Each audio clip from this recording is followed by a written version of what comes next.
So Ken, as he mentioned, asked me to talk about pricing, which I'm excited to do because it's one of the topics that I find most fascinating in terms of the stuff that I get to work on. But I also recognize it's one of the more contentious areas of discussion for this business. And I've talked to dozens of pricing professionals, and there's no real good consensus on what is best practice for pricing. So over the next 10 minutes or so, I'll share what FICO believes is best practice in pricing. And I'm going to start with a controversial statement. But before I do, I'll promise you won't throw anything at me if you disagree. There will be no fights breaking out in tables amongst people that have very strongly held beliefs about the right way to price, what's good practice, what's bad practice. Can we agree to that? No fisticuffs? Okay, great. My first controversial statement, pricing is important. And I think in our day-to-day lives, we sometimes lose track of just how important it is and just how much we ask of our prices, all of the things that we want our prices to do. The first thing we want our prices to do is help us to win deals. If our prices aren't allowing us to win deals, we're a dying business. So number one priority for prices is help us win deals. Number two priority, create some margin. If all the deals that we're winning are either razor thin or negative, we're going to go out of business rather quickly. So we got to win some deals, we got to create some margin. Very often those two things are working in kind of opposition to one another.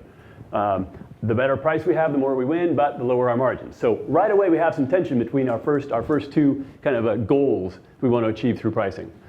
Third, satisfy dealers. Not a single organization here, well, there may be one organization here, has enough of a branch network to have some sort of viable business in just direct only. Most of us do the lion's share of our business indirect. We've got to satisfy dealers, and price is one way to do that. Granted, there's a lot of other things you do to help your dealers become satisfied with you and to want to do business with you, but price is one important one. Comply with regulations. 10, 20 years ago, this was fairly easy. There were usury caps. Sure, they varied by states, but complying with price regulations wasn't too tough. And now with the CFPB, there's a lot more challenge in having your prices comply with regulations, but it is an absolute imperative. And then finally, prices can be used to shape the portfolio. If you're going to securitize or if you're going to keep things on the books, but just want to have a certain risk distribution or a certain term distribution, et cetera, you can and probably should be using prices to arrive at the right portfolio composition. If you're overweight in a certain part of the book, you can price up to win fewer of those, and if you win them, you shrug your shoulders and go, sweet, so that's some pretty good margin there. If you're underweight in a certain segment of the book, you price down, live with some lower margin to have that better overall portfolio composition. So pricing is important. Controversial statement number one. Controversial statement number two. Curious to know if this is more or less controversial than the first one. Pricing is hard. It is really, really, really hard to get pricing right. Why? There's a ton of factors that have to be considered in order to get pricing right. The first is your customers. And Alex pointed out that in places like France and even some fairly advanced economies like Australia, people still aren't doing risk-based pricing, but in a lot of the economies, certainly the bigger ones, we're allowed to take our customer into account when we price them. We're allowed to give people with sterling credit histories and people that we have a good expectation that will remain good credit risks, better prices, et cetera. So we've got to take that customer into account when we price. We've got to take the dealer into account when we price. And very often this is challenging, right? We've got dealers we have very long-standing relationships with. We want to remain the first place that they turn to for loans. So sometimes we might put prices into the market at a certain dealer relationship that might be uncomfortable in one place, but you're willing to do it for some dealers. Product, you got to consider the product. You got to consider the metal. Barrett's talked this morning about future valuations has an impact into expected losses. If you're an OEM or a captive lender, then you've got some other product considerations to factor in. And then deal terms. All of these four things should be considered when setting your price. And these are actually just the basics. I've only listed four, but if you were to argue that competitor rates should be considered when pricing, I'd have a hard time countering that argument. And then also the macroeconomy. So there's at least four things, and probably six, that should be considered every time you price. So pricing is important. Controversial statement number one. Pricing is hard. Controversial statement number two. And so I think our view is that a tremendous amount of energy or a tremendous amount of analytic rigor should go into discovering your combination of rates. And it starts to get, what? really interesting when you start to think that somewhere floating out there in the cosmos is the ideal combination of rates that leads to a perfect portfolio. Right? You're putting rates in the market that allows you to win only deals that stay good, lose all the deals or send deals to other people that end up charging off, create maximum margin possible, and create this very nicely composed portfolio that has the right mix of term, the right mix of credit risk, the right everything. So the goal when we're trying to discover pricing is to discover these rates somewhere floating out there in the cosmos that lead to this mythical perfect portfolio. Those prices are out there. It's our job to discover them. I think we've all probably admitted by now that we're not going to achieve cosmos pricing. Perfection is unattainable, but we can do things today to help us get closer to cosmos pricing. So what's required? In our view, perfection isn't possible, but we do get closer when we do three things. The first is we make maximum use of historic data. There are a lot of useful insights and answers in your historic data. Big part of our job is extracting those insights in a useful way. And those insights include things like understanding the profitability of someone that you book. And in our experience, most auto lenders have pretty darn good profit models. You understand risk very well. You understand prepayment very well. You understand activity-based costs, in most cases, pretty well. What's less well understood in our belief, and what's more of an emerging best practice, is the use of modeling to help you understand from your historic data what is the impact you can make to the likelihood of winning a deal if you raise or lower your rate by a handful of basis points. That so-called elasticity modeling is emerging. FICO's working with a number of lenders, including a top 4 US banking portfolio, to build these models to gain extra insight into how your pricing decisions change your volumes, change customers' reactions to whether they take you up on the offer or not. So goal number 1, make maximum use of historical data. But that historical data by itself is not enough. What we've also got to do is pay very close attention to the almost real-time operational data of very recent history.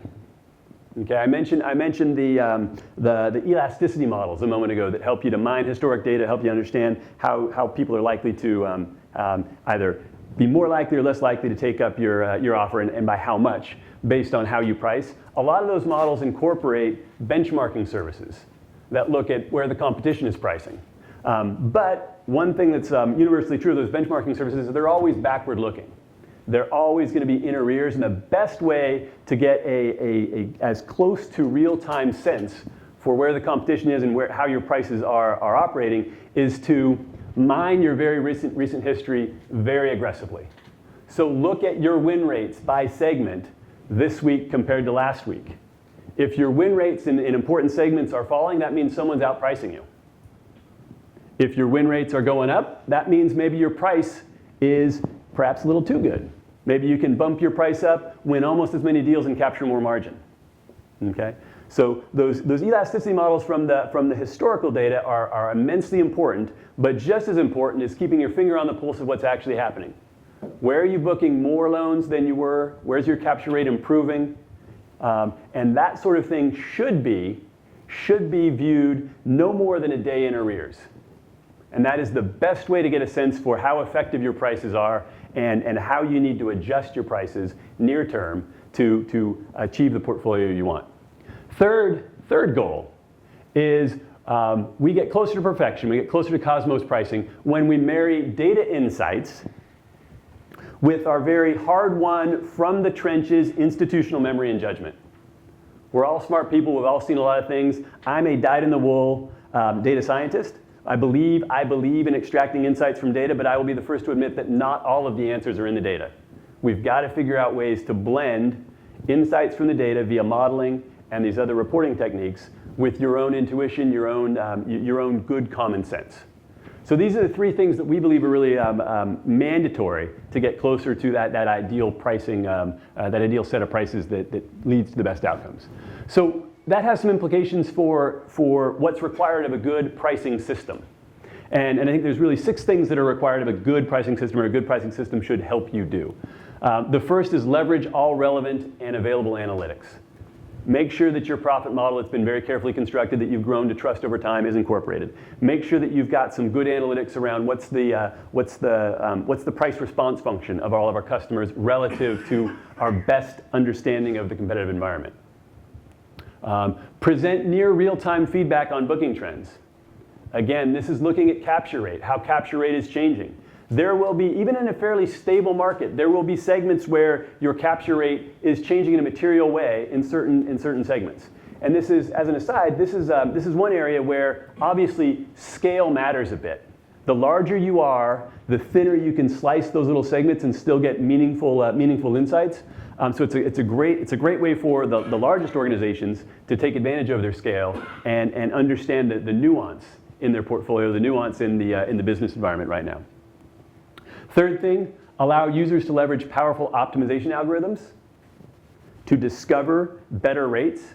And optimization is an overused word. At FICO, when we say optimization, we're talking about using a mathematical algorithm to maximize, or in some cases minimize, a specific objective function. Usually it's your own profit formula.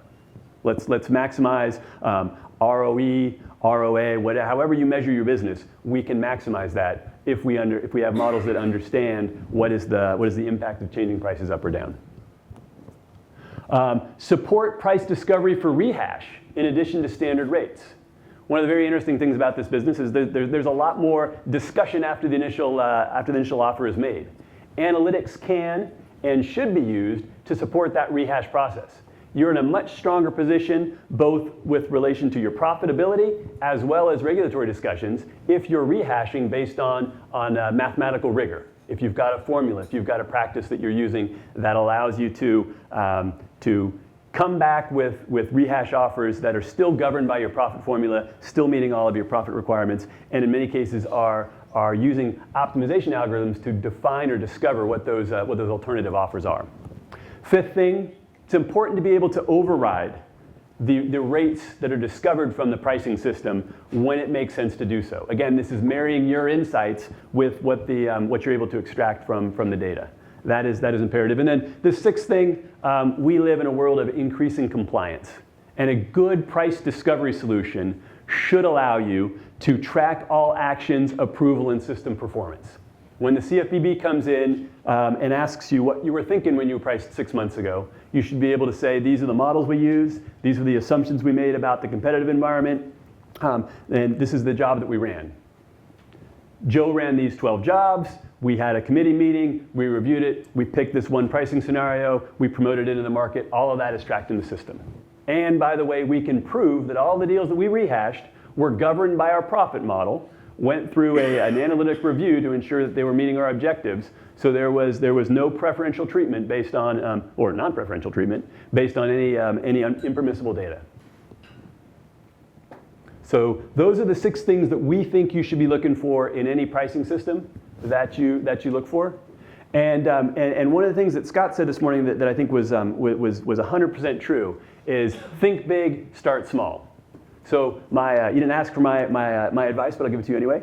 Our recommendation is to go back home, think about the importance of pricing, think about everything that you expect your prices to do for you, and then take a good hard look at how you're pricing your business today. And think about, are there things that you can do, incremental things, that would help you to price better? And I mentioned earlier that we're in the process of building some elasticity models for a very large lender. That's one incremental thing that can be done. You don't need to do a huge rip and replace of a system. That can be rolled out right away. It could just be better reporting. It could just be a little bit of workflow to help govern the system better. Changing your pricing approach does not need to be a big bang event. You can leverage the power of incrementalism to address the pieces that are most in need.